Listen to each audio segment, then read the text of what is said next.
बिस्मिल्लाहिर्रहमानिर्रहीम। एक तो सब लोग जो सच टीवी को देख रहे हैं उनको नया साल आने वाला जो है वो मुबारक हो और अल्लाह ताला इसमें सबके लिए आसानियां पैदा करे। आमीन। देखिए, ये बड़ा यूनिक साल था। कोरोना से दुनिया निकली और एक डिमांड का बूस्ट आया और उस डिमांड के बूस्ट के साथ शिपिंग लाइन का क्राइसिस भी आया। कमोडिटी प्राइसेस का जो है वो एक बूस्ट आया, पीक पे गई दुनिया में कमोडिटी प्राइसेस और उससे एक महंगाई का लहर आया जो पूरी दुनिया ने फील किया। पाकिस्तान ने भी फील किया। पाकिस्तान ने दुगना फील किया क्योंकि हमारा रुपया जो है वो 155 पे भी आया और 100 के बगैर पे आया और फिर 180 तक जो है वो गया। इसी तरह सूद की शरह 7% थी इसी साल के अंदर और इसी साल के अंदर 9.25% पे भी आ गई। इसी तरह इस साल के अंदर करंट अकाउंट डेफिसिट हुकूमत ने तबले बजाए और खुशियां मनाई कि पॉजिटिव हो गया है और इसी साल के पहले इस फाइनेंशियल ईयर के 5 महीनों के अंदर $7 अरब पे करंट अकाउंट डेफिसिट जो है वो चला गया। तो मैं समझता हूँ इस साल के अंदर हमने बहुत कुछ देखा। हमने जो है इंटरेस्ट रेट बढ़ते हुए देखे, हमने इन्फ्लेशन जो है वो हाईएस्ट लेवल से 21% पे SPI इन्फ्लेशन गई, जो कि मैं समझता हूँ दुनिया की टॉप 5 महंगाई के मुबालिक में आती है।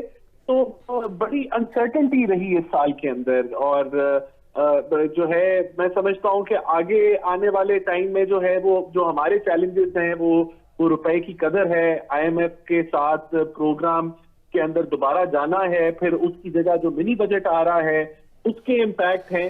तो आगे आने वाला टाइम भी मैं नहीं समझता कि कोई बहुत आसान होगा, लेकिन ये कि चैलेंजेस हैं बड़े। और हमने इसी साल के अंदर मैं ये जरूर मेंशन करना चाहूंगा कि ये देखा कि चौथा वजीर खजाना पाकिस्तान को मिला, हफीज शेख गए और शौकत तरीन साहब आए। इसी तरह नए FBR के चेयरमैन आए, नए फाइनेंस सेक्रेटरी आए। तो बहुत सारी चीजें हुई और उम्मीद करते हैं कि अगले साल में इतनी ज्यादा चेंजेस नहीं होंगी, इतनी ज्यादा जो है वो तब्दीलियां नहीं होंगी, चाहे वो मॉनेटरी पॉलिसी हो, चाहे वो डॉलर की पैरिटी हो। तो हम स्टेबिलिटी देखना चाहते हैं पाकिस्तान के अंदर और इस देखिए मेरी बात से हमें कर्ज लेना पड़ेगा। हमें जब तक हमारा ट्रेड इम्बैलेंस है और करंट अकाउंट डेफिसिट रहेगा तो हमें ऑब्वियसली इंटरनेशनल बोरोइंग के ऊपर जो है इन्हिसार रखना होगा। अब हमें करना क्या है कि हम लॉन्ग टर्म ऐसी प्लानिंग करें कि जिसके अंदर हम इस ट्रेड इम्बैलेंस को बैलेंस कर लें। और वो किस तरह होगा कि वो आपकी इंपोर्ट सब्स्टिट्यूशन और एक्सपोर्ट के साथ होगा और आपको association wise, sector wise, industry wise policy देके टारगेट सेट करने होंगे कि आपने जो है वो जो है इस इम्बैलेंस को कवर करना है।